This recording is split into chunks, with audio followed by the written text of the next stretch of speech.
Instinctively, man has always been drawn to the sea. Its beauty, its mystery, its secrets. But there is also a vague uncertainty, a sense of intrusion into an alien world, where man is unwelcome and completely at the mercy of the most terrifying predator on Earth. Man's deepest fear has risen again. Jaws, the Revenge. This time, it's personal. It's also John Brown's birthday and somebody else that I like. Did you wear that stupid shirt to see your mom? I did. So it's 2 compliments and 1 stupid shirt. I like it. I like the shirt. I don't recall complimenting anything. Okay, so it's 1 compliment, one TBD, One indifferent, one indifferent, and 1 Alec. I don't recall saying good luck. all right, we ready? Yep. We are recording already. All right, go, Gogs. Welcome to Movie the Podcast. That's right, Movie the Podcast. It is week 2 of May Cocaine, and we watched something. Man, this is gonna be a fun one to we talk watched about. Jaws. No, don't be sorry. This one is. We're gonna have a lot to say about we this. We watched Jaws: The Revenge, which I believe is canonically the 4th film.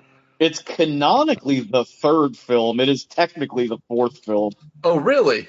Yeah, the 3rd film is not in canon because in that one Michael is a engineer at SeaWorld or whatever the fuck. Yeah, Dennis Quaid's character in that one is the guy from this one. Yeah, the guy from The Last Starfighter.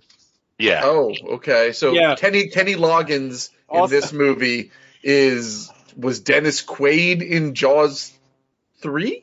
D. Yeah, 3D. Okay. Also, so we looked this guy. I watched this movie with Gogs, and we looked up the dude that was the Last Starfighter guy, and it made me come to the realization of like, thank God I was never handsome, because this guy was handsome as fuck in this movie, and now he looks like fucking Dan Harmon. He's the most fuckable person in this film. He looks beautiful in this movie. Now, He really is. I think his wife was kind of hot. His I wife think- is fantastic. Gogs hated his wife. I hate's a strong word. No, I saw hate in your eyes, sir. That doesn't track at all. You do right? Yeah, it seems. It's because she had a bad haircut. It Her really haircut is. was terrible. It I was thought just she was bad doing haircut. something traditionally masculine. No. No. The fact that she was like a welder sculptor, I just thought that was stupid Is for that a woman to do Gogsism? that. I didn't know. How do I not know that about Gogs? Gogs doesn't like when women do traditionally masculine things. I didn't know that. I mean, you said too many words. You could stop with Gogs doesn't like women. Oh yeah, that's true. I do hate them. That is very true. Whether they're doing You traditionally yourself masculine don't or... do anything particularly masculine except for like performatively grill meat. Sometimes it harshes your buzz when women do stuff. Yeah, I hate when women do anything. Here's your lemonade and here's your Here's your beer. beer. That's why Marge Simpson is the pinnacle of ladies. Oh, she's the ultimate trad wife. Oh yeah. I got to do a drawing of Gogs as the fucking yes guy in the meme, like with the curly hair, like the trad Chad or whatever. I got that's what I'm gonna work on after the show. I mean, all you got to do is change the hair to red. Yes. Yeah, actually, yeah. And add glasses. Yeah. All right, what did y'all watch this week? Sean. I only watched The Interview. I didn't have a lot of time this week, but the movie was really funny. I think that might be the peak Rogan Franco movie. Yeah, that movie was funny. And what's his name? Ken Park? That's his name, right? The guy that plays Kim Jong-il. Randall Park. The guy that's on like He's the guy I Chinese said. Dish or whatever that show is. I don't know who Ken Park is. I think you're mixing up Ken Jeong and Randall Park into one person. Yeah, and Ken Park is a Harvey. It's a Harmony Korine. What's his name? The Harvey Clark movie. Ken Park. Wasn't he also like a Korean defenseman for the Penguins? Like I remember. He was also in WandaVision. Yeah, he's great. I think You're talking about the guy from Chinese-ish. What is that show? It was called Off the Boat. Off the Boat, yeah. But it's like the sexy sister show to Blackish. Well, it came out Yeah. like the same time as Blackish, yeah. Yeah. I never saw it. That movie's really funny, like, and I think I get really sick of Seth Rogen immediately after that movie. I don't know what comes next, but like that's kind of where I tapped out on him. Semi-related, he's really cool as Alan the Alien in the Invincible show. he's It's like good. a perfect casting for that voice. What has he really done after that, though? He did that fucking pickle movie. I hate. Yeah. There's the pickle movie. There's the one where is it like where The one where Imperator it's Furiosa wants to fuck him when she's running for where president. he's Oh, a that one is speechwriter. not good. That wasn't bad. That was all right. I never saw that one. Apparently, he's gonna be in that Pamela Anderson, Tommy Lee movie with the chick from Baby Driver and Sebastian Stan. Sebastian Stan. Lily Allen.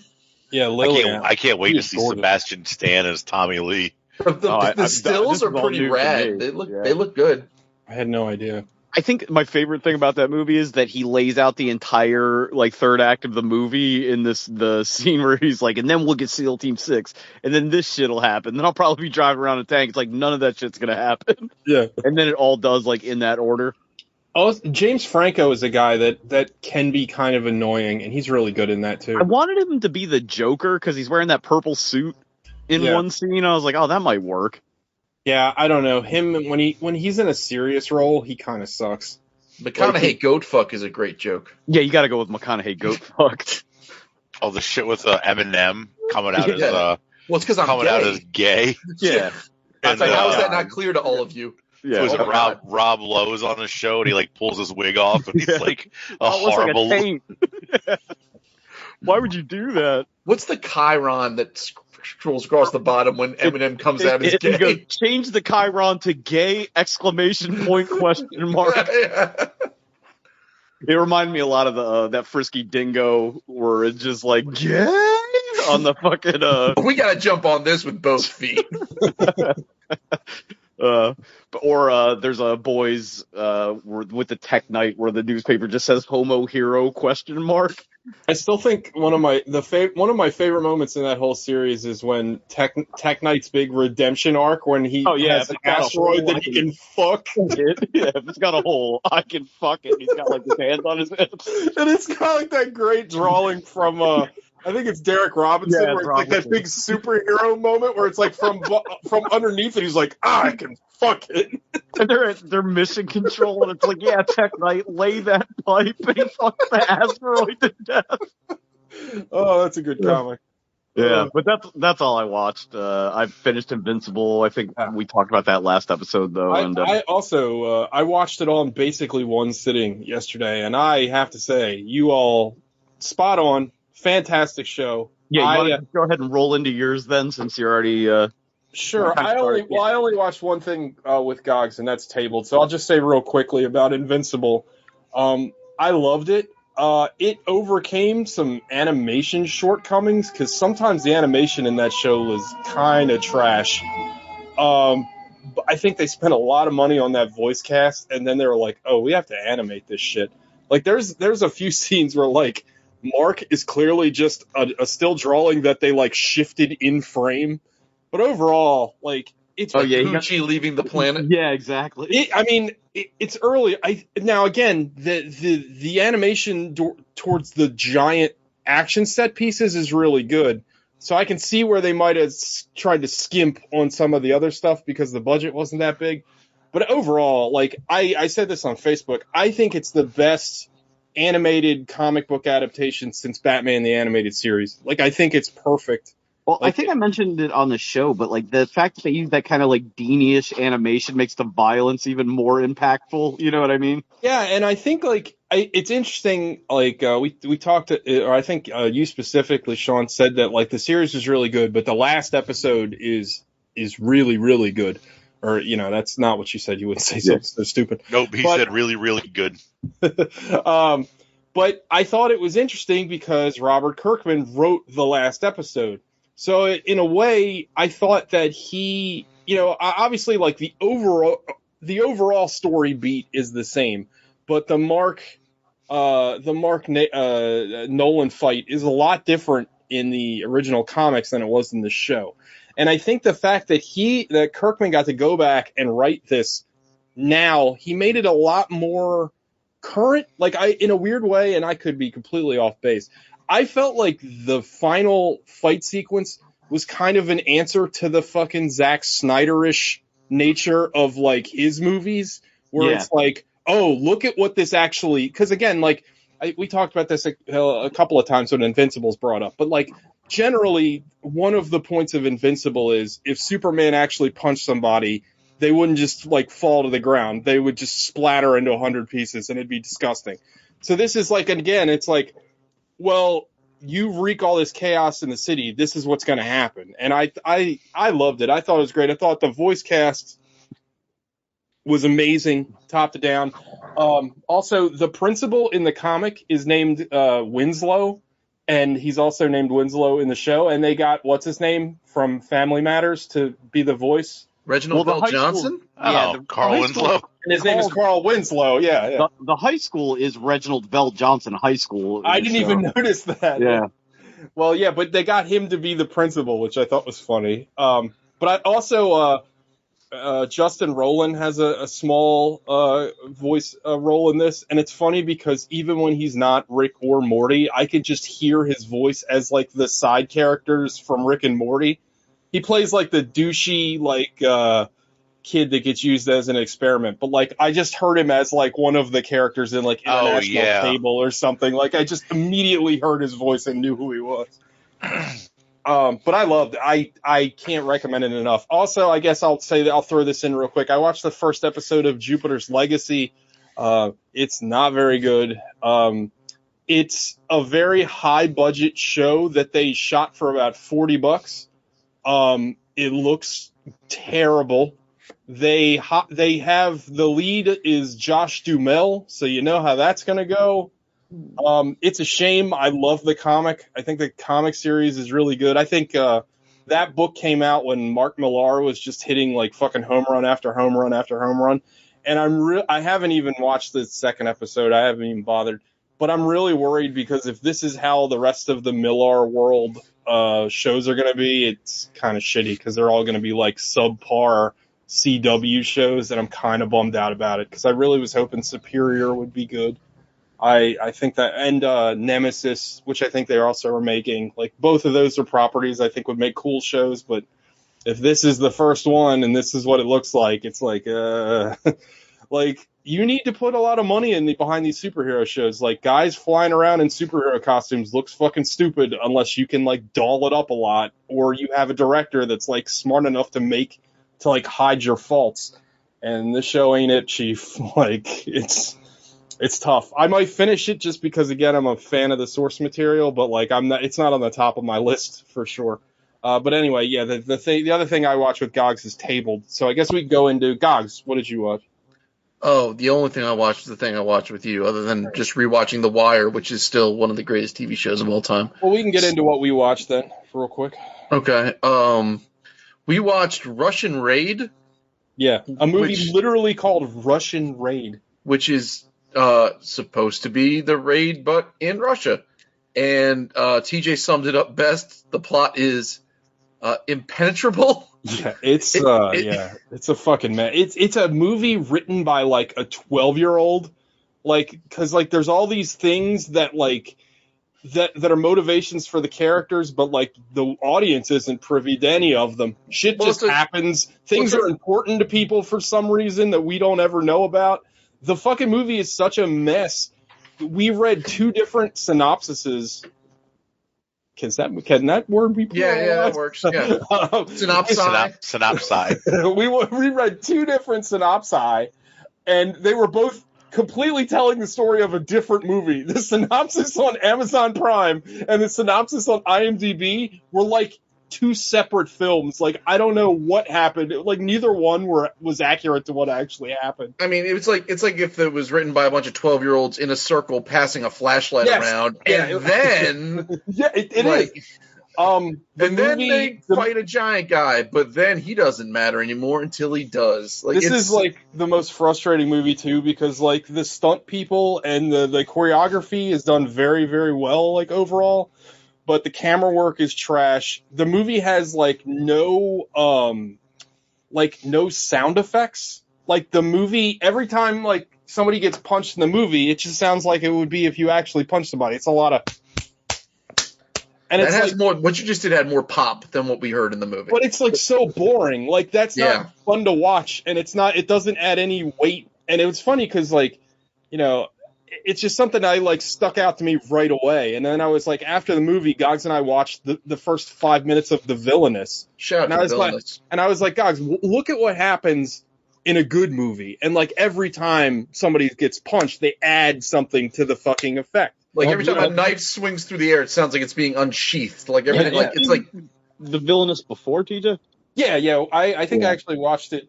Maybe with all of you, or maybe just with you and maybe Gogs and Sean. I think maybe I don't know. I I love think it. Sean turned me onto it. I love it. I think it's a Yeah. great movie. But that was like the first. I literally said look up any action movie because like the sound design is important in an action movie. You, And this, make it sound like those old like British microcomputer games where they can either have music or sound effects, but they couldn't have both.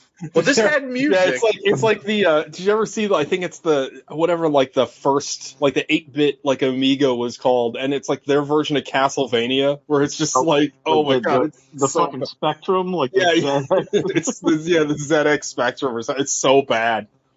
Yeah, I mean, this thing had music, but TJ also pointed out the music didn't change with the scenes, and it was Yeah. just like boring. So It was they would have a song that would literally play through like 6 minutes of movie time, but like in a movie, I know this sounds ridiculous to say out loud because everybody knows this. In a movie, you have a song for like the quieter part, and then when a fight happens, it's something different. It's it's fucking when you play Cyberpunk 2077 and it does that every time you get in the goddamn combat mode, it does that goddamn Cyberpunk song and you get sick of it. But it's the same thing. Like this movie has like so many weird like really basic movie making problems. Like it sucks too because you can tell the stunt people really tried their hearts out. Like the stunt fighting in this movie is really well done, and there's like they're really fast and they do cool shit, but like that's it. Like there's nothing holding the movie together, and then on a very basic level they just fail in like ways that I'm not used to even seeing. Like you got like the hardest part right and the easiest parts you fucked up. Like it's impressive how bad they fucked this movie up. Because Gog said it. Gog, you can go ahead and say it. I don't want to just filibuster this whole thing, but like the storyline is like overly complex. The whole joy of the raid is what? It's A to B. It's just like you can explain the raid. The raid is super simple. The raid 2 brings in some complexity, but you can follow it. Like The Night Comes for Us is sort of in between those two, but you've got you have enough plot that you give a shit, and you get some character development. Like they tried to do all of these things. Like they tried to have character development. They tried to have like a reason to care. But unless. So here's the deal. Like Indonesia must like from a social and political and police perspective must be much more akin to America than I almost called it the Soviet Union than Russia because That's like what one of they the wanted you to think.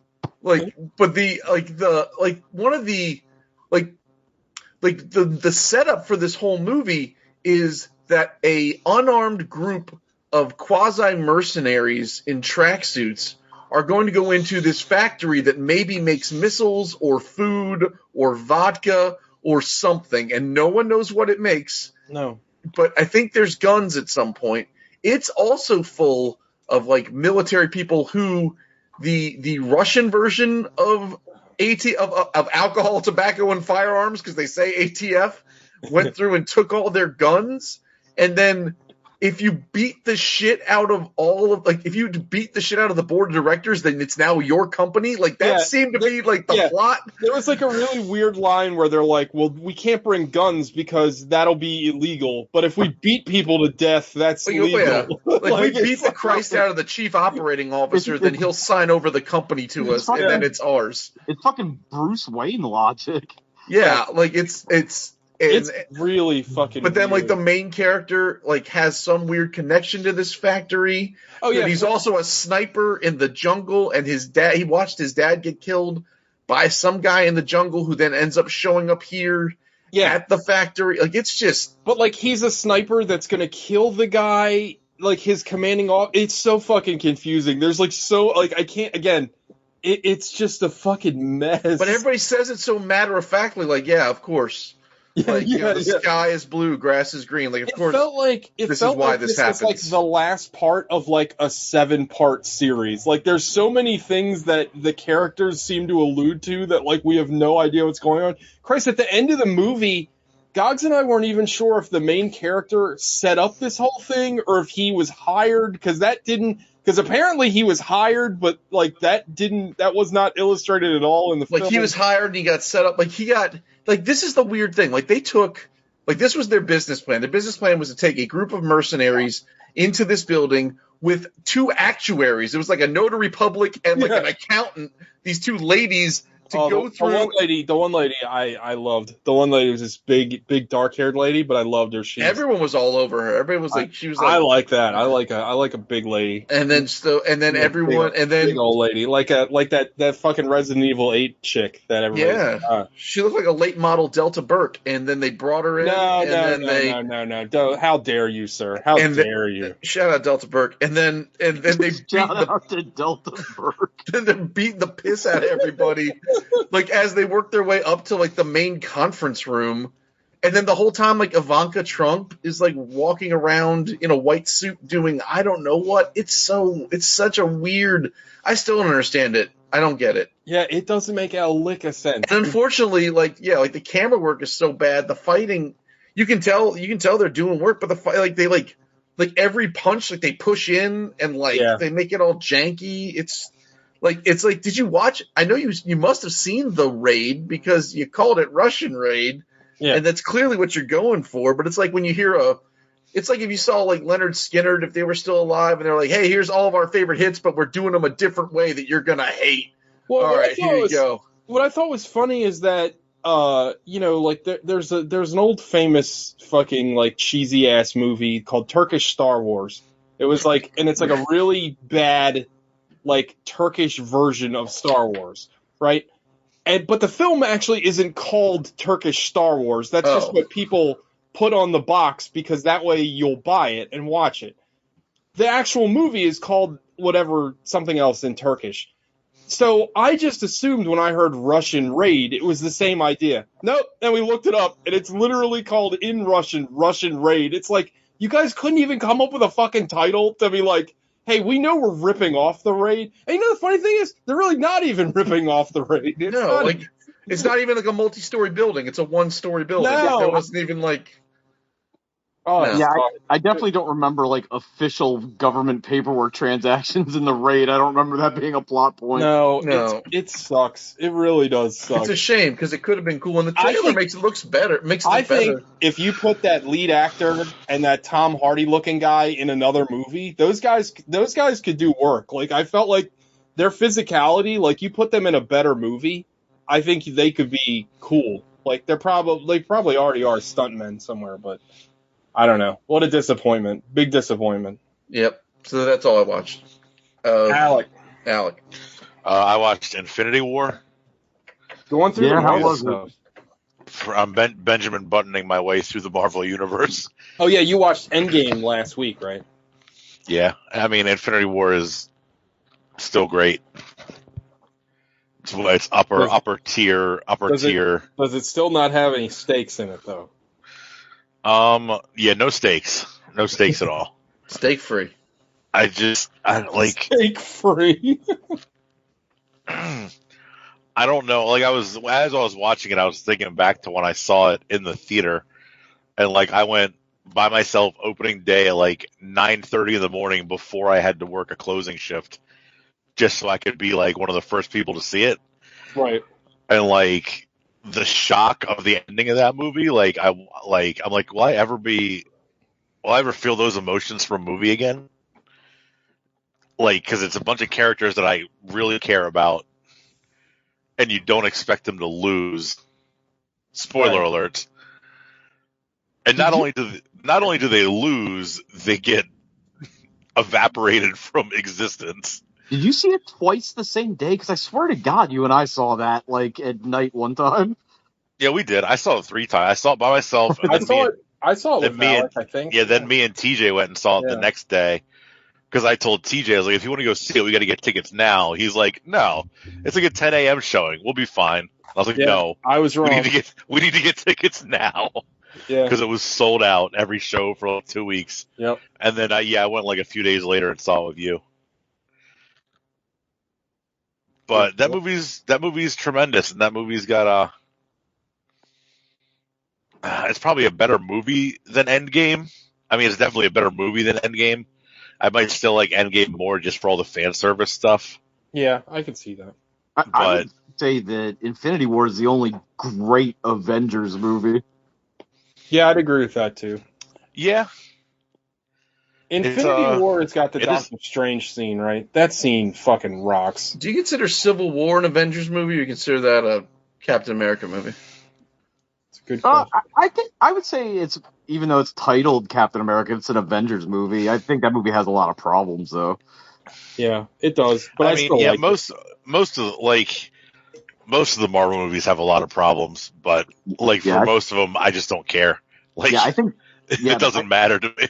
I think Infinity War is like just about flawless for that kind of movie. You know what I mean? Like, I don't know what else they could have done better.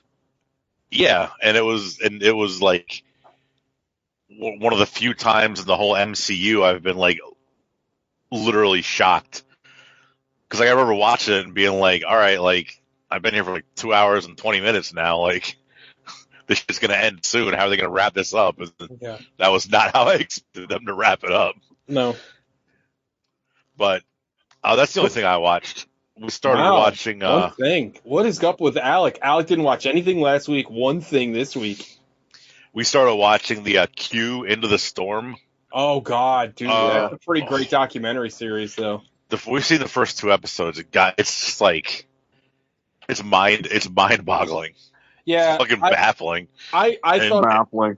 I thought. And so far, we really haven't. It hasn't even really gotten into like the psychology behind it. Like the first episode kind of introduced you to some of the people, and this episode just followed the creators of 8chan.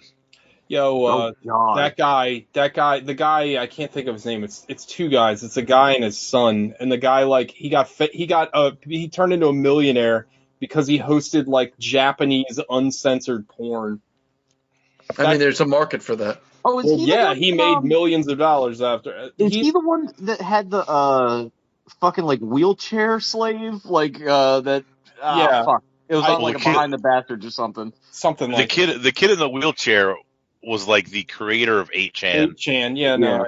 But he didn't know how to run it, so he sold it to this guy and his son. Well, to be fair, he probably didn't understand how to run just full stop. Yeah, I mean that's probably true. Fuck that kid. Actually, he's all right. He's not a bad dude, believe it or not. I don't know. I get sick of hearing them all say like free speech when literally their message boards are like full of like child pornography and. Well, I don't know. See, I roll kind of deep in this bullshit, but like we've only seen 2 episodes. I think there's like 6 or 7. It's like a long. You know I think the weird 6 thing parts about child pornography is they never have credits. That's old Doug Stanhope bit. I wish I was smart enough to come up with that. It's a good joke. There's a really great podcast called QAnon Anonymous that's really, really interesting. If you like, if you're into that documentary series, they do a very good job at dissecting all the nonsense of QAnon, and I know like most of that documentary because of that podcast. So I highly recommend it. Yeah, we're gonna keep watching that, so I'll report back by this time next week, we'll probably have I finished it. gotta say, HBO has done a really good job at like content. They have really filled that streaming service because they just put out that QAnon documentary. Before that, they had that Heaven's Gate documentary that was pretty cool. They had that NXIVM documentary, which I enjoyed overall. I still thought it was too long. It's almost like they broke up with Vice and took all the good shit that Vice did. And that's a good way to put it, dude. Like, that's perfect. Like, they took all the stuff that used to be like a Vice thing and they got it. And it's, I don't know. I have to say, like, I was worried that HBO Max was going to be something that I'd barely ever use, and I'm always on that damn thing. Yeah, it's like I'll tell you what, though, man, that actual app sucks. See, I never used the actual. I just use it off the fucking, you know, PlayStation. Well, no, I use the fucking Nvidia Shield now, but same difference. Yeah. Well, yeah, we have like the app on the Roku, and like when we went to watch the Q thing yesterday, and we hit play, and it like restarted the whole app, and then it did it like a second time, and then it played, and then today it did it like twice. Like, it's like, come on, man! Like, none of our other apps do that. Yeah. It's like, not good at restarting. Fix your fucking shit, man. Yeah, that is like we watch Hulu, Disney Plus, Prime, like everything fine, and then HBO, which is like the prestige app of like all the apps I have. It's like, come on, get your shit together. I think I talked about this a little bit, but I had a problem with watching whenever they put like the new featured movie that's supposed to be in 4K. Like, what was that shitty movie I hated with Jared Leto and Denzel Washington? The Little Things. I could not get that to play on my Nvidia Shield through the HBO Max app. I had to start it. I had to open up the app on my PlayStation and get it to work. Like, I don't know. So it has like weird crashing problems depending on. You're just gonna have problems like the audio. Like, yeah, it would play the video, it wouldn't play the audio. But then you fix that, and it still wouldn't. Yeah, I'd open any other movie and it would work fine. I don't know. Anyway, I have a ton of problems with Disney Plus. Like, that shit always crashes when I'm using it. I don't have problems with it crashing. I just have problems with the interface. Like when I'm watching The Simpsons, like it doesn't save. Oh, it happens to me where I am like sometimes it like starts me over. I'm like, I watch this shit like multiple times a week. It's not like I haven't watched it in a month. Like, save my spot, bitch. All right. And also no, I'm gonna finish bitching about Disney Plus. No, go ahead. So when I watched Endgame a few weeks ago, I didn't watch the whole thing. I only watched the final third because all I really cared about was seeing Thor and Cap and Mjolnir and whatever. But like for Disney Plus, you have to fast forward to like 10 seconds at a time, and then it like resets. It takes forever to fast forward. Disney Plus's fast forward is the worst because I like, always try to fast forward through the credits through all the TV shows because they'd always have the stingers. And I was always like, I think I passed it, and then I didn't pass. Oh, it's terrible. Yeah, so I just went to Prime, where I could go frame by frame at like 20 times speed and get to where I want to be. Right. Yeah, I was watching The Simpsons yesterday, and it decided to subtitle it in German, but not the dialogue, just anytime there's a sign in the show. And you do not realize...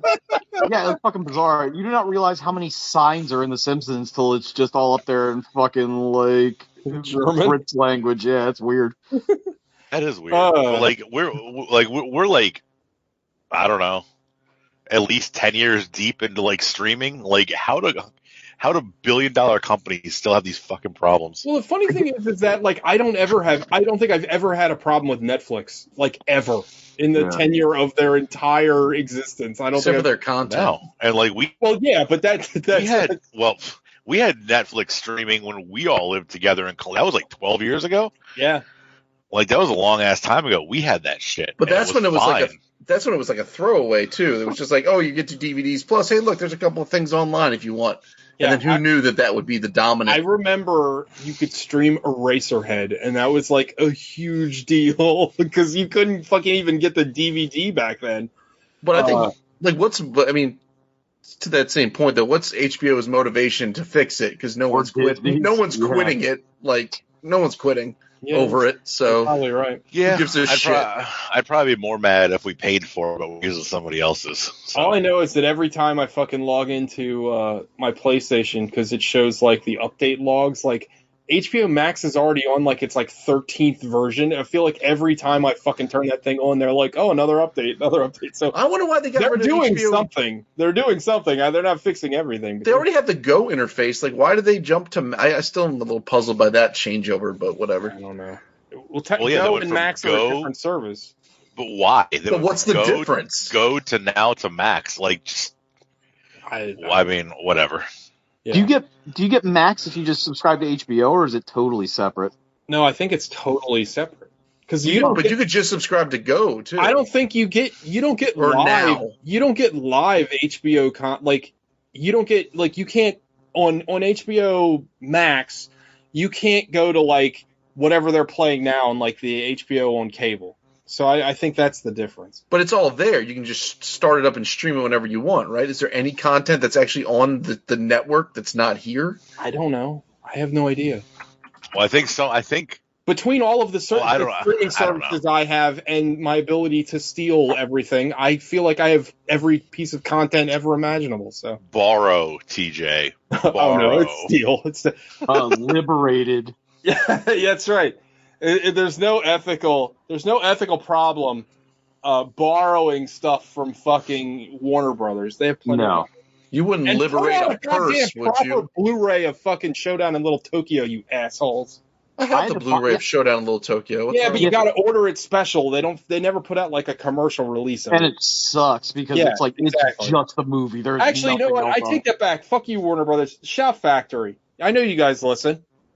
Fucking, why is there not like a nice version of Showdown in Little Tokyo? That movie fucking rocks. Yeah, you guys wasting your time making Dirty Rotten Scoundrels for fuck's How good sake. was that cover, though? That Cover is so much better than the movie. cover was Dude, how sick. good was that fucking the Alex sent that Dark A Phoenix Dark poster? Phoenix I poster. almost Oh my god. rolled a single tear at how good that poster is Yeah. versus how Alex- shitty that. Like, Yeah. how do you get ratioed by your own poster? Yeah, Alec was right. That's like the best poster to worst movie ratio ever. Anyway, I gotta pee. Who wants to do this synopsis? Gogs, you do it. I mean, it's gonna take like 4 sentences. I know. Well, I gotta pee. I don't know. So you guys vamp. I'll be right back. All right. So I can't find a cup to pee in here. I do it right on stream. Don't you have the litter box right there? You'd stream on stream? Didn't Sean pee in a litter box? Oh my god. He took Oh, well, here Oh, he's on mute. Sean, Yeah. did you or somebody you know pee in a litter box? Somebody... Yes, you or someone you know may have pissed in a litter box. Yeah, a buddy of mine pissed in a litter box, and it like floated like a glacier, like it was like continental drift in this litter box. It all came up from the bottom and pushed the whole thing to the top. Oh, it heaved? Like, oh. All right, tons. It's like I'll be right back. it's like, you know how you fix a broken foundation by putting Yeah. a bunch of shit underneath of it? That's how it was. It just raised the whole thing up. Oh, I guess Oh, like I guess the like inflatable mattress thing. Exactly. The I big guess pad. I guess the good people at Scoop Away hadn't chemically engineered for human urine.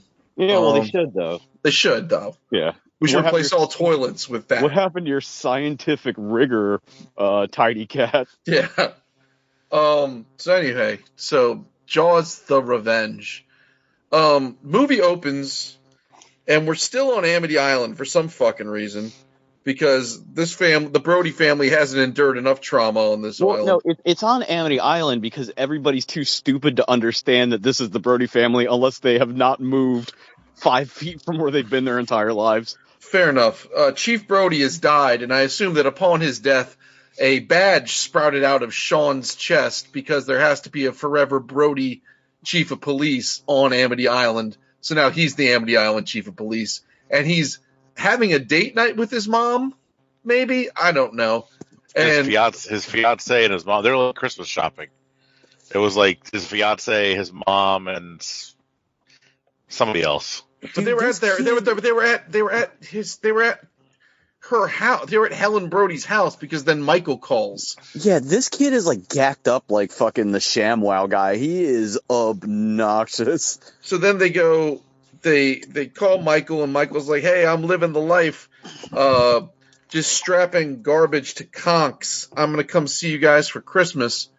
And then Polly, who has somehow gotten younger over the course of 4 films, is like, hey, Chiefy, the buoy for navigation is gone, rogue or some shit. You need to go take care of it right now in front of a children's choir. Fair enough. So he gets on a boat, and then you're led to believe that the shark, who is a cold water shark, presumably related in some way, shape, or form to the original shark, and I'm not Jaws' sure how. Wife, I'm pretty sure. Is it Jaws' wife? Yeah. Then what was the Jaws and Jaws? That's what I was always told as a kid. It was Jaws' wife. No, I think that's like I don't know if they don't think they outright say it, but I think that is in the fucking like the outline of the movie that it is Jaws' wife. In the Jaws and Jaws 2 was Jaws' kid.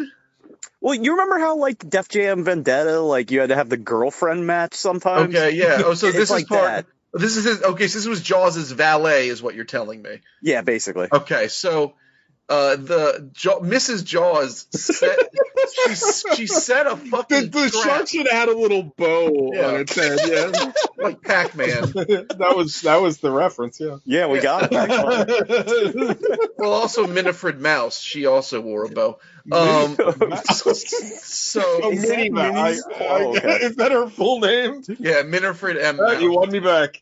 So Yeah. So presumably this lady shark got out of the kitchen and decided to set a trap for the Brody boys. I don't know, 20 years later, because she's lazy and she knows that this particular Brody is going to come out here to move. A buoy? No, but it was there was a telephone pole attached to it or some shit, and then then you get a quad. Yeah, Cogs and I came up with a pretty great thing where we need to. We were both pretty drunk when we watched this, and we decided that if you have a big what was it, a dongle? Oh shit, I already forgot it. It was if you have a big dinghy, dinghy, it's called a dongy. So if you want to get a yacht, just have a dongy. Yeah, we were like, we need to buy a boat just to have a huge dinghy and be like, yeah, that's a dongy. It's not a dinghy. Yeah. We also came up with a good. If we're going to have a telepathic shark, which this movie has, it's going to involve a cult that sacrifices two people to that telepathic shark, and that's a better movie. This is like the Takashi Miike levels of fucking surprise ESP. Like, everybody is psychic in this movie. And full of genetic memory of things that they should have never witnessed. Also, this opening scene carries a theme throughout the rest of the movie of people that could have stayed alive if they just stayed on the fucking boat or moved to Colorado. Well, no. To be fair, Sean Brody was on the boat. The shark ate a huge chunk of the boat. But he so he gets his arm bit off, and then he instead of just going, oh my god, I need to call somebody to help me to get. Oh my god, my arm. Instead of that, he leans back over so the shark can eat him. It's fucking retarded. It's so stupid. Well, he's out of his mind on 80s diet pills or something. Like, that kid is he's vibrating. He's so high. But also, Gogs pointed this out right away. This adds to the non-traditional Christmas movie canon. Yeah, I can't believe we never brought this one up because this is definitely a Christmas. I hope we never bring it up again. So, Gogs has never seen this, by the way. I don't know if he pointed this out while I was taking I was going to wait till the end of this, but I have seen this. But it turns out I've only seen it on cable.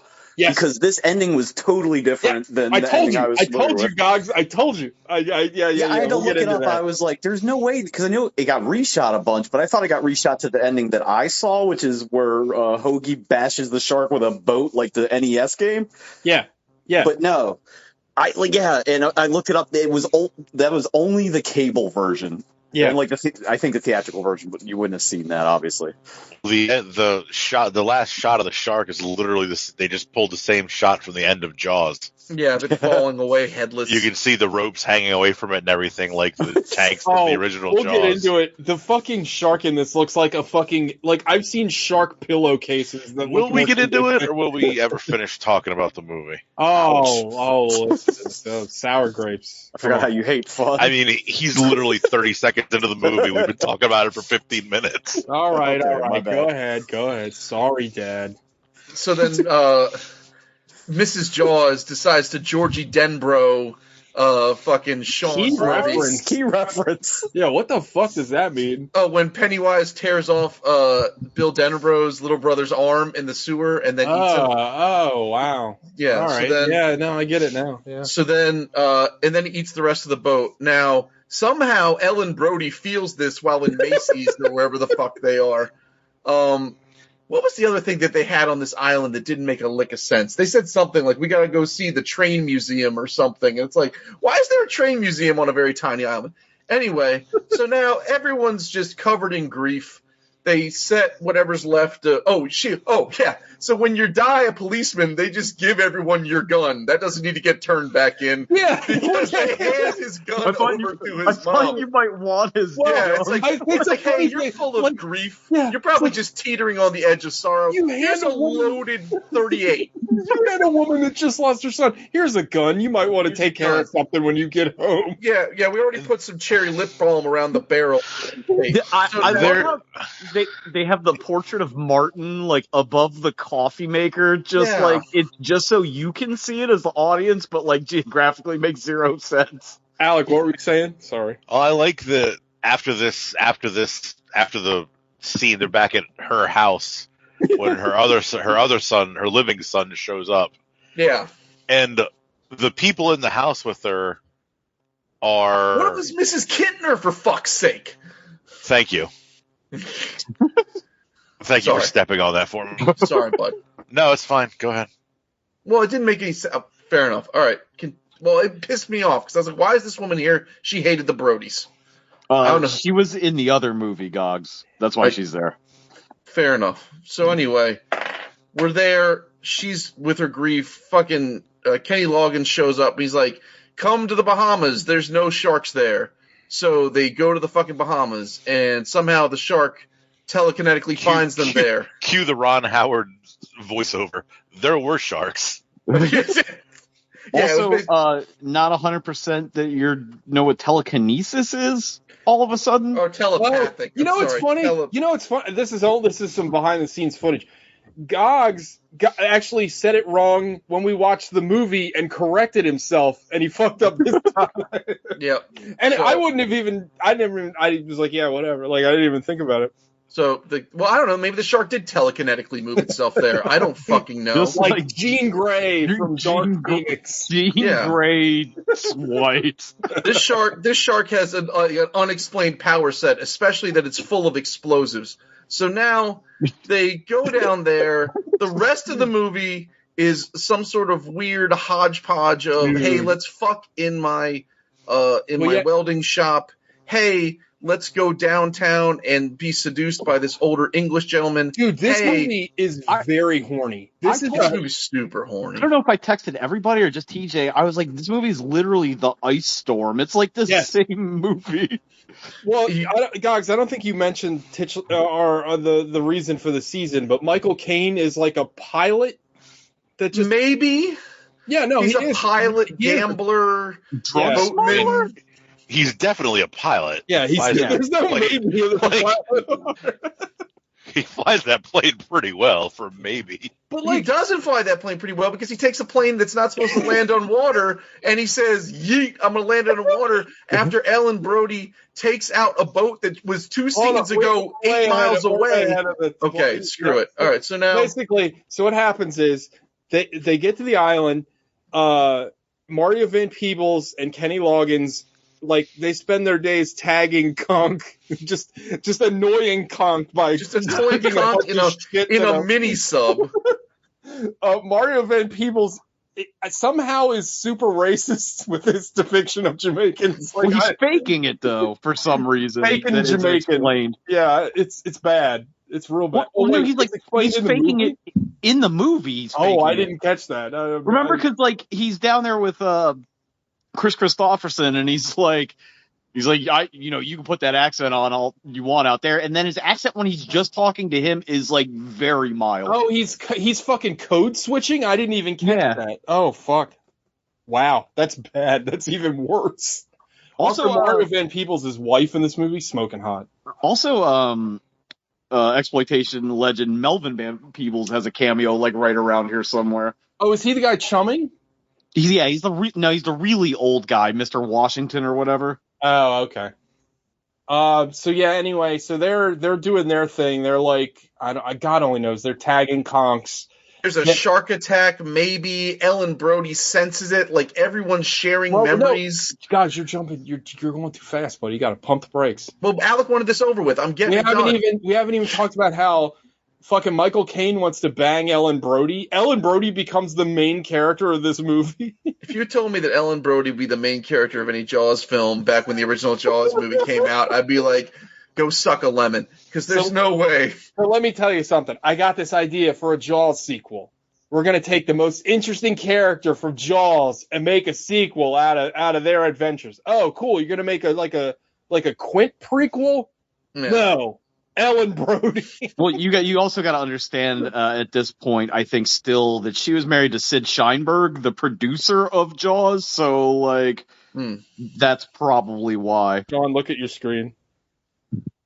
The next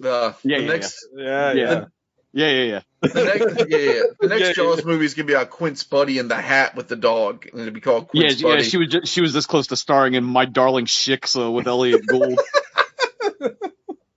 So, Michael Caine, did someone get eaten? I got TJ. I'm sorry. I mean, somebody gets eaten. I don't know who though. Somebody gets because it freaks them out because like suddenly there's a shark in these crystal clear waters. So nobody knows there's a shark. They encounter the shark when they're on the mini sub tagging conch. That's it. The shark just like gently floats by. This is like a shark wearing a shark suit. Like it's scary. The shark looks so bad. The shark gently floats by Kenny Loggins. The shark looks like a quilt. Like it looks like a fucking it looks so fucking bad. Like it looks like the shark at the goddamn Universal Studios ride looks better than this. But wait, doesn't Kenny Loggins have shark dreams too? And then right before he hits the sub, doesn't he have like a shark premonition? Doesn't his like Spidey shark sense go on or something?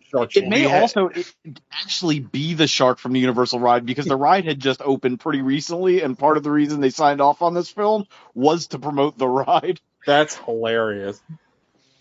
I didn't know that. There's two encounters with the shark in the mini sub. One by Kenny Loggins, one by Mario Van Peebles. Then on the third encounter, the shark attacks the sub. Because I guess the first two times it was just making sure somebody wanted to eat inside, not just some random person. Yeah, are you on my revenge list? Like Kenny Loggins and Mario. They don't tell anybody that they've seen this 50-foot long great white shark in the Bahamas. Well, they just keep it. I'm sorry, I didn't mean to cut you off, but doesn't fucking Kenny Loggins say that like explicitly forbid anybody from talking about the shark because of his mother? Yeah, which is stupid. Yeah, like, my whole family has been wiped out from sharks. In fact, my brother just got murdered like a week ago, which we already forgot about. But he's basically as bad as the mayor from the first movie. Yeah. At least the mayor has a motivation that makes sense. Like, I want to keep the beaches open to make money. This guy's like, I don't want my mom to be sad. Don't they set up the same scene? Don't they set up the same you knew scene? I forget between who, but they give between him and his wife. Yeah, it's bad because his daughter is riding one of those water. Oh, the banana thing. Oh, yeah, that shit is fucking wild. So his wife is this terrible artist, which is hilarious because she's making this like god awful sculpture, and then like his wife is every girl I dated that went to Micah, which is considerable amount. So there's this also, like the thing is the sculpture is called like it's like the shark. No, it's called like the woke white or something like that. It's like supposed to be something about like peace and unity. That's how I describe Gogs to people. It looks like an anti-tank thing they put on the shores of Normandy. Like it's terrible. But this scene, did they land a lot of tanks in Normandy? Because of the anti-tank things that were there. Fucking put them in the water. Oh shit! Oh shit! Fucking no wonder the Panzers are better than ours. They didn't deploy them in the ocean.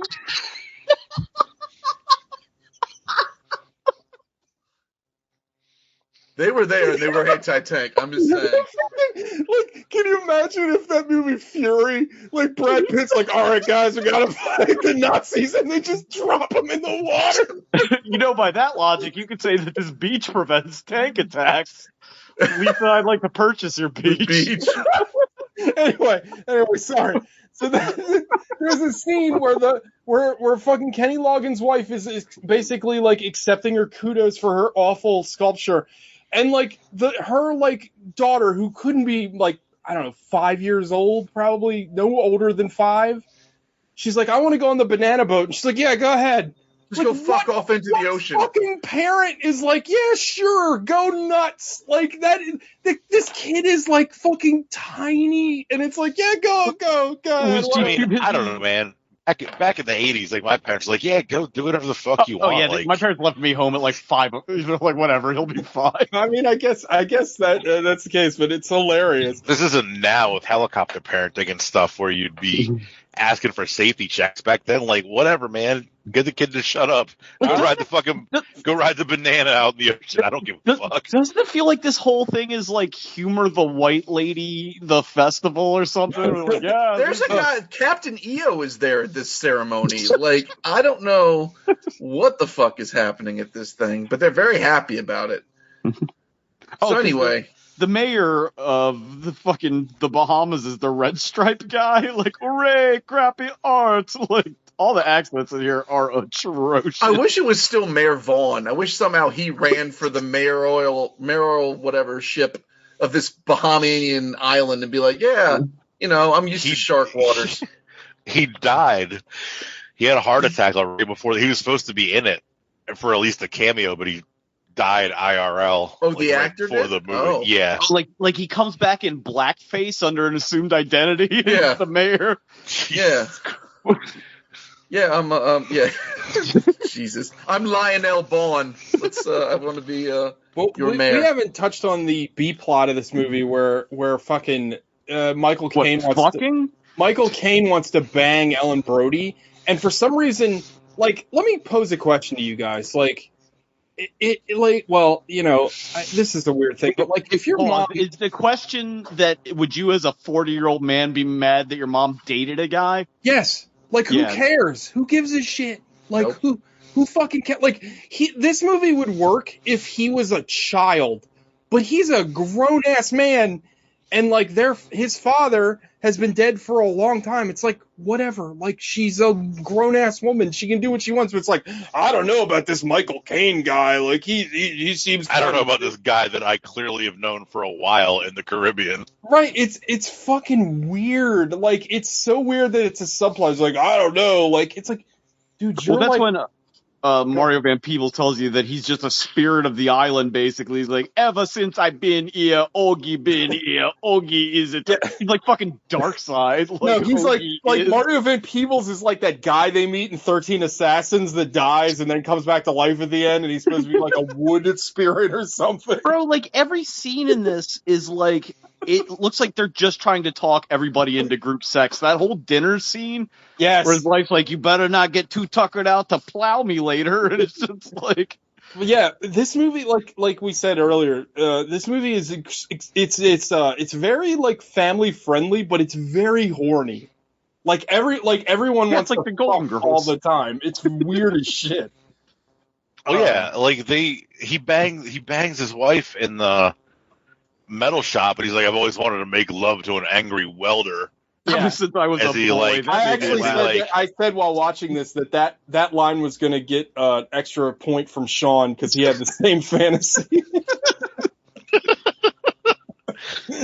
Sean and Kenny Loggins. All I gotta say is I've worked with a couple of welders, and they are pretty crazy fucks. I imagine they probably would be good at sex. That's why I learned how to weld, just so I could jerk off. Anyway, sorry. Continue. I don't even know where we are in the movie. So, Banana Boat happened. We're approaching the end. Michael gets his comeuppance for no comeuppance for lying about a gigantic, like a prehistoric megalodon swimming in the Caribbean waters. Which, his reasonings are terrible. At some point, Mario Van Peebles jams the shark with a trident that's laced with tracking devices, and he follows it with an oscilloscope to no end. It's a sharkoscope. It tracked his heartbeat just so they can make a stupid reference to the Jaws song. Because, like, that's right. That's right. Bump, bump, bump. Like, okay, I got it, movie. Thank you. And then it's like, movie, I'm not walking in cold to Jaws 4. I didn't start here. Like, God, imagine somebody's first movie is the first Jaws. I fucked it up. Yeah. Man, imagine Jaws 4 being the first movie you ever saw. You'd just be on books for the rest of your life. That'd be it. I'm done. Why even bother? Actually, you know what? No, actually, that wouldn't be a bad thing, because like every movie after that would be better. Like, you'd be starting really at the bottom and going, all right, okay. Yeah, there's also potential you just wouldn't keep going. Yeah, or you never go see another movie. Movies are terrible. If you have the fortitude to continue on, because after this, you'll be like, well, if this is what movies are, never mind. Or if you confuse this with Jaws, the first Jaws. Oh God! And you're just like, I just don't get it. I don't get why everybody loves this movie so much. I mean, it is kind of amazing that this is in any way related to Jaws, because Jaws is a goddamn masterpiece. Like, it's one of the best movies ever made. Like, I'm glad this isn't anybody's first movie, in the same way that I'm glad that I never fucked a virgin, because imagine carrying around that burden thinking what things are for your whole life. Yeah, right? I took Gogs' anal virginity. That's what I told you. You too? Oh, yeah. Sure you did. Yeah. Lots of people punched that V card, my friend. So anyway, some other shit happens. At some point, Ellen Brody's like, I'm going to go fuck off on this boat. And then she just wrong. You're wrong. No other shit happens. Okay. The kid gets attacked by the banana boat. Ellen, I'm pretty sure, immediately runs on the banana boat, not by the banana boat. Yeah, you're right. And I'm pretty sure Ellen almost immediately goes and finds this shit is so stupid. It's Neptune's Folly. Neptune's Folly. I don't know. I almost called it Holland's Fair. But that's the same boat. That's not right. The movie is cut so bad. Like, what's his name? Kenny Loggins is just shown out on the water. Then all of a sudden, she's in his boat. So you're like, God said it right away. He's like, wait, what? Is she in their boat? Because wasn't he just out in the water? It's like they only had the budget for one boat. But I like Alex's move. Like, how good would this movie be if it turned out the shark was just the boat in disguise the whole time, and that's why it looks so shitty? Oh, shit. The boat did a heel turn. Fucking... It put on a shitty luchador mask. It was me all along. I was the boat. Oh, son of a bitch. But this is so fucking stupid. So Ellen Brody decides to take the boat out to, I don't know, fucking kill the shark somehow. She's going to chase the shark. But then the shark does like it pulls a Maverick and gets on her 6, and she doesn't know what to do about that. This movie should end with like a fucking Scanners-esque psychic battle between Ellen and the shark, because that's what it's been setting up. Yeah, I would love that. Well, or the anime X. You know what?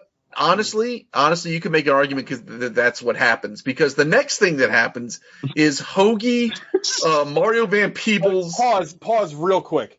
I just need to paint the scene for everybody. Ellen Brody is on a boat and she's fine. Like she's soloing a 30-footer. But the boat isn't under attack or anything. And all these people are like, they're literally on a plane flying to her as if she's like in imminent peril. But Alec mentioned this, and I don't think we touched on it enough.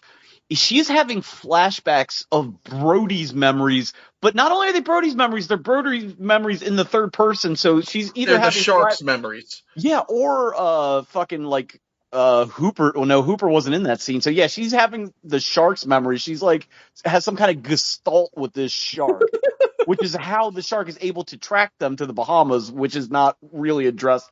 There's so much fucking like magic and shit in this movie that really needs like lab coat to explain what's going on. So now they all get in Hoagie's plane. They try and chase her down via plane. They find a party boat, which is the wrong boat. Then they find the right boat. Then they're like, I know what I'm doing. I'm going to land this prop plane on the water because that makes sense. So they do that. It disintegrates. They all get on the boat.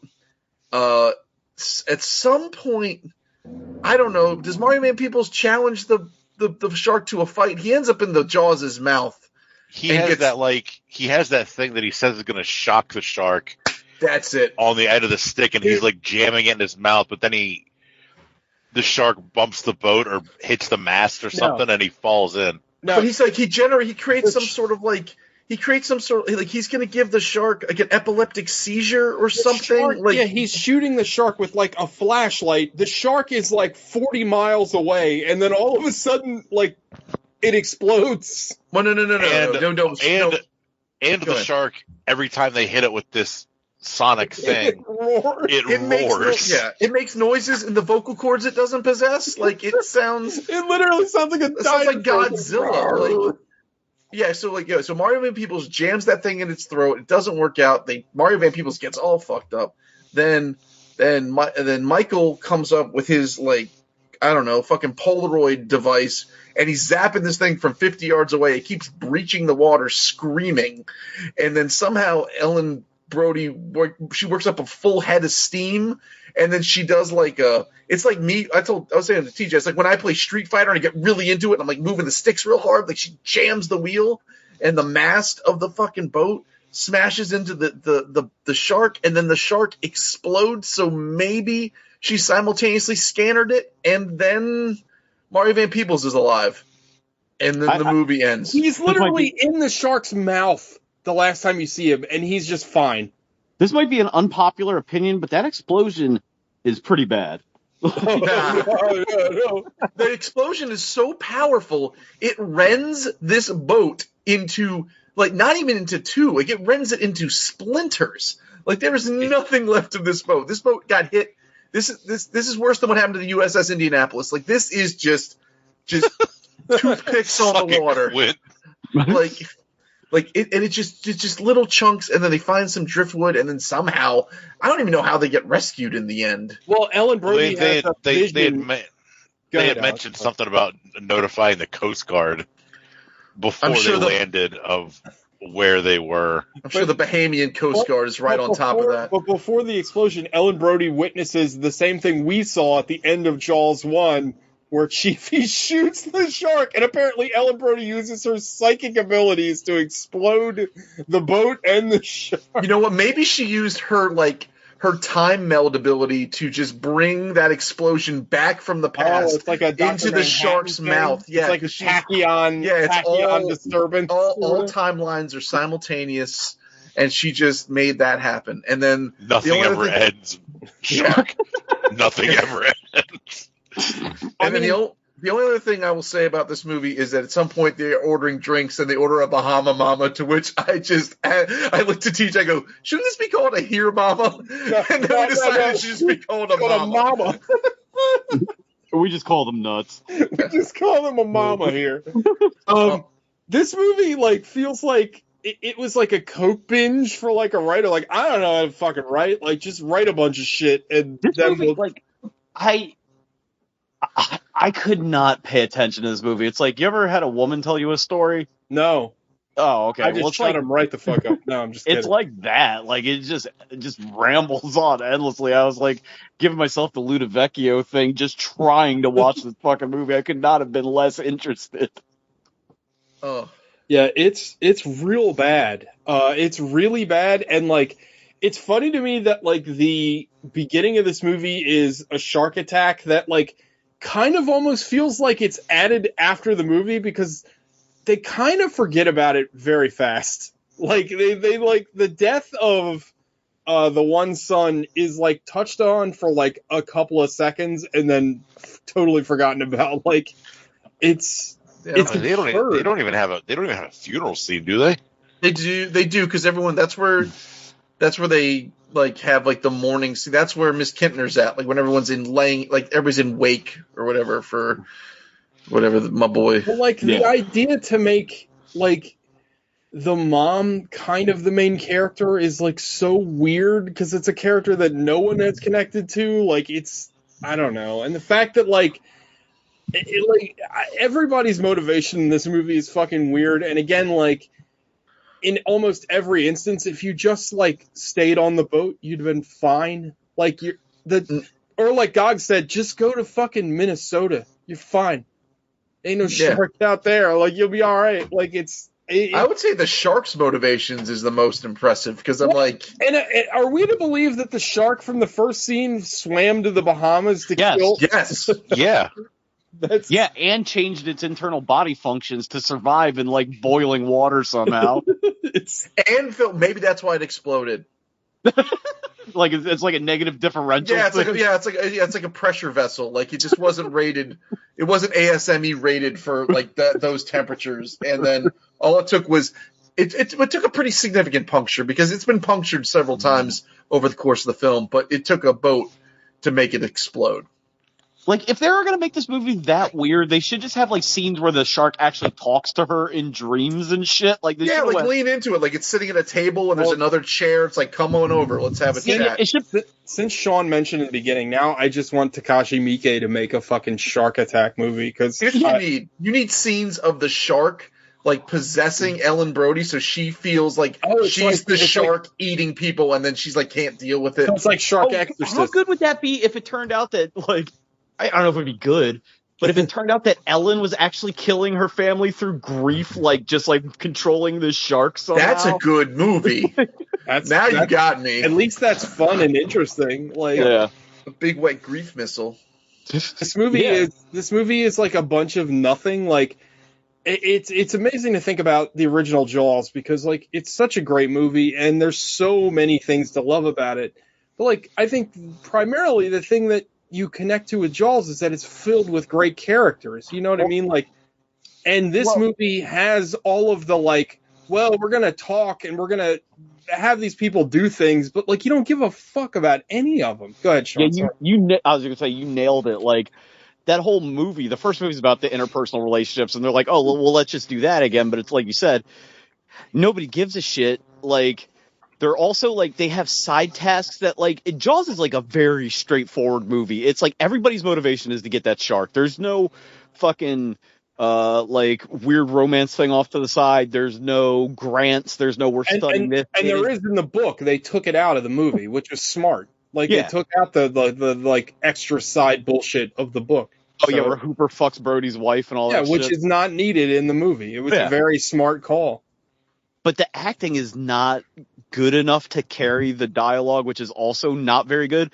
Like, maybe if John Milius wrote parts of this, it would be better, but, like, this script is awful. And, like, Lorraine Gary, bless her heart, she's doing her best, but it's like, she's reacting to a man, like, flirting with her, like, the way, like, a 7-year-old would react to, like, a kid flirting with, you know what I mean? Like, it's, well, the whole thing, her relationship with Michael Caine is super weird on, like, every level. Her interactions with him is weird. And it's against her character. I don't mean to step on you, but I was going to forget that. You're fine. Like, she's, like, a lot of fun in the first Jaws. Like, she's also, like, Michael's wife, where she's, like, kind of sexual and, like, very confident. She's very flirty in the first one. Yeah. You know what I mean? Like, she's a lot of fun, but in this movie, she's, like, it's like she has CTE or something. She's, like, borderline retarded. She got she got shark-related chromatic encephalopathy. Yeah. The shark gave her a concussion. Yeah, just put her in a mental institution and she's controlling the shark mentally. Like, I don't know, something. Better movie. Or she's just tormented by the visions of the shark killing other people, and then she has to hunt the shark. It's like a fucking hot tension. You find out at the end she's just been swimming in the lake herself, murdering people. Better. Totally better. Like, why don't you already made this movie shitty, like, make it super schlocky and ridiculous. Yeah. And also, like, don't show the shark. The shark looks like dog shit. Doo-doo. Like, it's funny, right? Because, like, Jaws 1, Spielberg was like, oh, the shark doesn't look good. We can't show him that much. And it makes for one of the best movies ever made. This movie, the director saw that shark and was like, yeah, well, whatever, I gotta get this done. I got fucking boat payments. Like, yeah, there's no tension in the movie because the shark looks so goddamn goofy. When Alex said it gently nudges things, it's almost like the puppet is just itself adrift wherever they're shooting, and they're just hoping it runs into shit. Well, it's funny because this has been brought up a few times on the show, but it has that first phase Shin Godzilla eyes, but it's not like it's not scary because it's just like It's got the movement pattern of an electric football table. Like it seems to have like zero direction. This movie sucks. This movie is so bad. Oh God! I was reading some review and they nailed it. It's just bad. It's not like so bad it's good. It's not like so cheesy. It's just like a plain Jane bad movie. Agreed. Alec, what was your favorite part of the movie? I don't know. I am with you. I am with you guys though. I remember watching this, and the ending is different. I remember distinctly the shark getting impaled and that being how it died. But I was literally just reading on Wikipedia how like they did that and tested it with audiences. And then for the home video release or whatever, or international release, they changed it to what you have, where they kind of impale the shark and then it just randomly blows up. And Mario Van Peebles lives, because this has been an inside joke between Anthony and me for fucking 30 years. And it's funny because upon rewatching it tonight, or rewatching it this week, Anthony and I said, "Oh, ain't no shark gonna bring me down." That's not. He doesn't even say that in the movie. So I thought he said that because you say that so much. Yeah, I was waiting. I was waiting for that line. Nope. And I was like, "Oh, nope." He doesn't say it. That's a disappointment. That's an apocryphal line there. You and Anthony should have punched up the script. You know what? If someone could have punched up a Jaws sequel script, it should have been Anthony. I wish he could have been on the show tonight, because Anthony hates the Jaws sequels, but in a weird way is obsessed with them and kind of loves them because he loves the original Jaws so much. It's like Van Helsing. Like, he hates Dracula, but he knows everything about it. apt reference. That might be the best thing anybody said on this show ever. That's really good. Yeah. Well, he'll be on the show at some point. He's got a lot of stuff to sort out, but he'll be on. Got a lot of dogs in the fire. I mean, we can't. It's just like when we have Kobe on the show. Like, anytime we have somebody on the show, our listenership goes down by one person. Like, we only got 3 people that listen to the show, so like, one of them is a guest. You know what we should do? We should have one show where they all 3 of them get to host the show, and then we get to listen. I would never listen to this show. None of us are there. Like, it's just the 3 of them. What's that fucking, like, Flight of the Conchords joke where he's like, I like bands. He's like, what, do you listen to our band? No, I like good bands. One of them has to play 2 characters. One of them gets to be themselves and a sock puppet of me or something. Oh, I like how we're characters. Yeah. No, one of them can be me and Alec, where it's just me constantly telling me to shut up so we can finish. I gotta go to bed. And I read a bunch about this movie while I was watching it, because watching it was insufferable. Yeah. You should have watched it with me and Gox, because we were very drunk and we felt great. The sharks roar. They pulled it from a Tom and Jerry cartoon, which seems like incredibly appropriate. Like, I gotta be like, I'm gonna do something really Alec, stupid. did you switch over to like a CB radio recently? No. You sound weird all of a sudden. Like, I'm gonna Google define recently. Sharks cannot have. I googled, do sharks have vocal cords? Sharks cannot make any vocal sounds as they don't have vocal cords. Yet this one screamed. Yeah. Yeah. Well, maybe it didn't. Maybe that's just what Ellen Brody, whatever, heard in her mind. It's a psychic scream, like the squids in Watchmen. Right, or like when Superman died and awoke, I don't know, the mother boxes. This is I was just Googling Jaws: The Revenge and just looking at images, and in Spanish it was an interesting Tiburon la venganza, which I guess means it's just called Tiburon is shark. Yeah, Shark, the Vengeance, I guess. Yeah, which is kind of more fun. So Tiburon is a great word. That's a cool word. It is. It was a cool car too. Yeah, it's just called Shark. Fuck yeah. Shark. Well, like in Spanish, the Dukes of Hazzard is Los Dukes del Peligroso, which just means the Dukes of Danger. But they didn't get that they're from Hazard counties, that it was a pun. So like, that's pretty good. Yeah. All right, let's get into Five Knuckle Shuffle. Just real quick. Sorry, go ahead, Just Al. pulling this from IMDb. I don't know how accurate it is, but in the book based on the movie, Oh my god. or the book based on the original There's script, a novelization.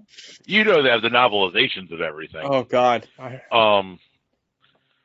Had a bunch of like black magic and voodoo, and the shark was put in a zombie-like trance by a witch doctor. Dude, Oh, it's like Weekend at Bernie's too. where is that? That would have been so much better. It's a better movie. Several segments take place from the shark's point of view, and it's Hell revealed yeah. that the shark is actually a pawn and can't understand the driving force about where it Dude, needs to that go. would have been so much better. That would So have wait, been like, Live and so Let witch Die. doctor summon the shark to take care of the Brodies on the Yes. island for some reason? Yes. Dude, I that love that. rocks. That's I so love much that. better. Oh yeah, and they could have a flashback scene where Brody's arresting a guy like fucking Delroy Lindo in The Devil's Advocate for doing voodoo in his apartment. So he Yeah, takes no. over the shark. Or it's just what's his name from Predator 2, just like doing like that hardcore back alley drug dealer voodoo. Okay. So these things I believe. And boom, head cut off. Predator. Fucking screw face, like taking over the sharks. Oh, that's a better movie. That's a shame. It's a shame they didn't go with that. No, that would have been it's something. too stupid. How the fuck can you make that? I don't even know how you would do that. Well, they made this. I mean, it would have to be like a 3-hour movie. We could have had Shark Vision. Yeah. I mean, we did in the opening scene, Oh yeah, fair. and that was I was just watching that. I was like, what the fuck? Like, so the shark. So it's underwater. It's bright. Above water, it's dark. The shark is seeing above water somehow. Like, that shit was wild. So they cut the voodoo out, but left the psychic shit in. Or was Yeah. the voodoo added from the novelization? Wait, which came first, Alec? I would imagine usually the novelizations are based on the script, like the original script before they shoot. So I imagine that's in the script. Yeah, it said the novelization based on the script. So, yeah. Yeah, I think they get those scripts before the movie even goes into production. So that's why a lot of times the novelizations are like way different. Yeah, that's why the Well, yeah. novelization of Gremlins starts on another planet. I did not know that. All right, 5 Knuckle Shuffle time, boys. Alec. 2. Oh God. Like, at least I know I didn't It's pick real the bad. worst Michael. I didn't pick the worst Michael Caine movie this month. No, you Back. didn't. And right off the bat, I was assured of that victory. Yeah. Yeah, you're like the Yeah, Niners and the Chargers when they're up 45-3 in the first Yeah. quarter. Yeah, or you're shutting the team out and they kick a field goal just to break the shutout. Oh man, that makes Jaws 4 the Stan Humphries of Michael Caine movies. Oh man, this movie's so bad, and like It's really bad. everyone's bad at it. Michael Caine, like I don't even know. Oh, he's terrible. He's Michael a good Caine- actor, but not in this. I don't know. I think we might have said this analog, but Michael Caine missed getting an Oscar.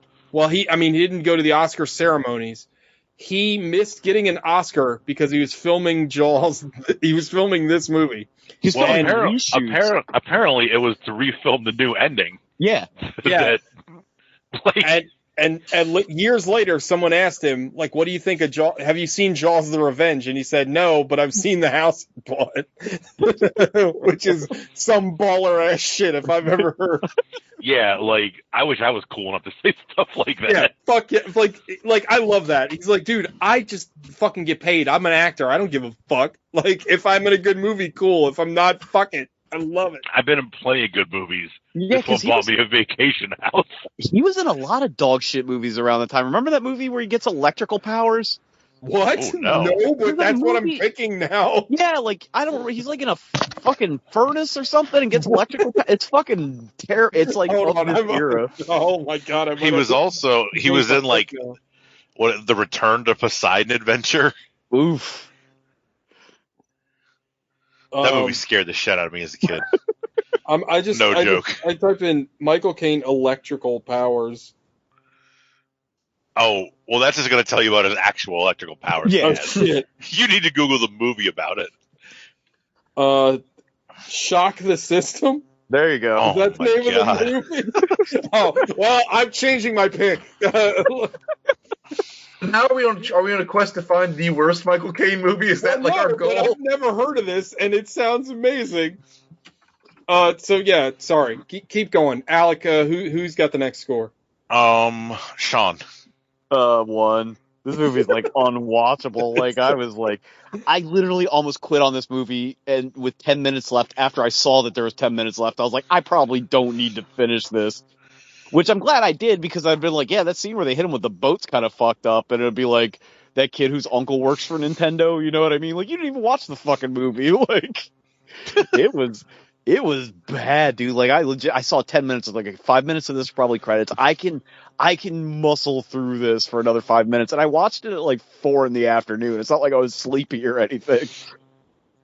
It is bad. Like, they're just like so like fucking like kindergarten horny. That's like super awkward. Like, I don't know. Did you guys remember that Patton Oswalt bit where he's like, you can't put like her pussy in the movie, but you can write, I'm gonna fill her hoo-ha with goof juice, which is like way worse. Yeah. That's this movie. It's like intensely boring. Yeah. It really is. Yeah, like I assume Jaws 3D is probably more fun, but like I don't know, man. Like this is just like it's a cash grab. I mean, it made money. Like That's absurd. It did. It made like $15 million. Yeah, it is a cash grab. What did they spend on it? $10? Yeah, they spent. I literally just looked this up. They spent. I think they spent 35 and they made 50 worldwide. They could have made this like a Simpsons clip show just out of the other 3 movies, and it would have been better. You know what I mean? Like they didn't have to shoot anything new. It's really, really bad. Like I haven't seen any of them except the original in a long time. Is the second one good? It's not this bad. No, it's not good. None of the sequels not good. are good. But it's not like at this level of shitty, because Roy Scheider at least is in it. Yeah, does he die? Is that why he's memorialized? Think so. I remember he had like PTSD the whole movie. He does not die in it because they asked him to come back for this one, and he said, "Fuck no." So he got they wanted him to be the one to die at the beginning. They wanted him to be the shark. And he wouldn't even take that paycheck for like a day's work. He was like, nope. But Michael Caine's like, I'll take that shit. I don't give a fuck. I don't know. Like, I can't recommend anybody watch this. Like, and it's short too. I mean, like, I don't even know if it's an hour and a half. Like, if you take the credits out, and it's not worth it at all. It's a very long hour and a half. Yeah. Gogs. It's a 2, just because it's just bonkers, but it's not even like fun bonkers. It's like the fact that the shark exploded. I have so many questions about this film. The motivations of the shark, the fact that it was able to navigate these waters and find these Brodies, the shared memories, like the fact that there was a voodoo angle that was missed kind of pisses me off. Mrs. Brody's ability to pilot a 30-foot boat all by herself without any issue to hunt down a shark in an entire ocean. The fact that this shark was able to surprise so many people in crystal clear water where you can see forever. Like, it's so dumb and so bad. And the fall from grace from, the Olympian highs of Jaws down to this is just, I don't know if any franchise, maybe Star Wars hasn't even pulled this off yet, like have fallen so far. But that's it's a 2. It's just, I mean, I don't know if The Last Jedi and I guess they are better than this. I was gonna say, I don't know, Rise of Skywalker is really bad, but I don't know. They're not this bad. No, Yeah. I'm going to say Rise of Skywalker is worse because my expectations were much higher. Like, I did not expect this movie to be good at all. That's fair. But yeah, this one was like, it just fell. And I totally forgot. I just knew we were watching Jaws 4. It wasn't until we saw Michael Caine in the plane. I was like, oh yeah, he's part of the month. But yeah, so that's it, TJ. It's gonna be a 1 for me, dog. This movie is fucking garbage. On demand garbage. Like, it's everything is bad about it, and it just screams of like, we need to make a sequel. I have no ideas. Like, what are we gonna do? I don't know. Let's have the one son die from a shark attack. Yeah, but it's Christmas in like wherever they are, fucking Martha's Vineyard. So what? Who cares? Nobody knows about sharks. Well, Fucking have them. it's weird that the Christmas setup is just to get the other brother there. Like, they could not have come up with any other reason that he would have shown up. Yeah, it's ridiculous. And then he dies, and they're like, all right, we're going to get it. Well, the Bless setup you. for him to show up is to show up for a funeral. Like, he doesn't show up till after Sean dies. Yeah, but like Yeah, he wasn't right when he dies. Like, is that right? I thought he was coming there for Christmas. I don't think so. I think they were just coming up for the funeral. Oh, Because he was on the phone. He was on the phone trying to get his mom to come down for Christmas Oh before yeah, Alex, before right. the funeral. It's terrible. The fact that like literally nothing happens between the shark attacks that is of any consequence is absurd. The fact that like there's just writing where it's like, again, like we talked about, like if your grown ass mother, when your grown ass man decides to date someone, you're like, I don't know, like it's sitcom, it's like less than like a Full House plot, you know what I mean? Like, it's so bad, and you don't care about anything that happens. Then on top of that, the shark looks like absolute dog shit. There's no like stakes, like it's not even like scary in the like I think that the original Jaws has some scary scenes with that shark, and that shark doesn't look amazing, but it's still like tense scenes. Like, it's, you know, when fucking Richard Dreyfuss comes in contact with the shark, it's scary. Now again, like, it's not just because of the shark effect. Like, there's great music and there's great direction. Well, and you touched on it earlier. It's because you give a shit if those characters get killed. Yeah, also they're able to develop tension by just seeing 3 barrels floating in the water. That's able to like make you nervous. But also, like, let's just say this. Like, I think that it's not a crazy thing to say. What one of the best scenes in Jaws is the Quint scene. Like, that's the round table scene with all of them, and where they're showing their scars, and the let me guess, mom, and then Quint gets into the fucking bomb speech. The scene they ripped off from Chasing Amy. That shit is amazing. Like, that is not, you know, we talk about aliens a lot. Like, that scene in that movie is very important. Like, there's nothing like that here. There's nothing to connect you with anything that happens in this movie. And you're just left with a very subpar, boring movie. Because again, like, the premise of like if you watch like a Michael Myers movie or a Jason movie, like, the threat of someone breaking in and killing you is understandable. Like, even in any circumstance, like somebody breaking into your house and murdering you is terrifying. But like, if you're like, well, a shark's gonna kill me, the first thing you'd say as a normal person would be like, well, I'll just stay the fuck out of the ocean. And they don't ever get over that. They're like, well, the mom will like ride a boat out in the middle of the ocean. Okay, but the shark ain't gonna hurt her. Yeah, but everybody will think the shark's gonna hurt her. What? Why? Michael Caine's gonna crash a plane into the water and just assume it'll float. Like, I don't know. Whatever. Like, there's so many scenes in this movie where they're not in any kind of danger, but they like escalate it so they are in danger. Like, I said it to Gogs. It reminded me so much of the scene in Ed Wood where Bela Lugosi has to fucking act like the tentacle is mechanical and working, and he's like, I don't know what to fucking do with this thing. It's just a broken, because they find this. If you haven't seen Ed Wood, it's a great movie. They find this old prop that's like an old octopus prop, and it was mechanical, but it's all broken down because they don't use it anymore.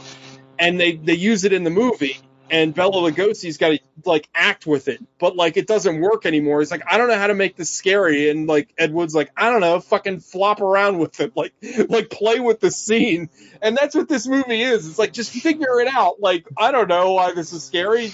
Maybe the audience will. I don't know. When you're saying like this movie has a lot of scenes that aren't, and I was gonna say in order because like it does feel. No, this is like the fucking David Lynch. This is David Lynch's dream of what Mulholland Drive is, where he says you can watch this movie in any particular order and you'll get the same experience. It's exactly like I don't want to belabor the point, but Alex right here when he's talking about like Lisa Mayer had a motivation because they wanted people at the beach. Yeah, but it's like there's no reason for anybody to go in the water beside this goofy ass conch thing. But he wants the shark. He wants to track the shark because they'll be famous because the shark's not supposed to be there or some shit. Yeah. What does that pertain to anybody else in the movie? Yeah. I do have a question. Is I had never seen this before. Is this the reason that conch shells are so important in the LJN Jaws Nintendo game? I think so. Just like remember when I was saying they ram them with a boat. Like I think the game is based off this movie. When did this come out? When did Jaws Revenge come out? Because the game came out in 1987. I think this came out in 1987. Same year. Okay. All right. I think. Yep. You're right. You're floating around. I'm watching a video of Jaws, the video game, and you are floating around on that boat. You're not floating around on the Orca. It is the Neptune's Folly. Which is a great name, by the way. Neptune's Folly is a great name. Beats Trident's fuck up. So who gets next week's pick? I have a good one, I think, in the chamber. Go ahead. Then you. The Swarm, starring Michael Caine. Never heard of it. What is that even about? It is about killer bees on attack. It's the a Wu-Tang movie.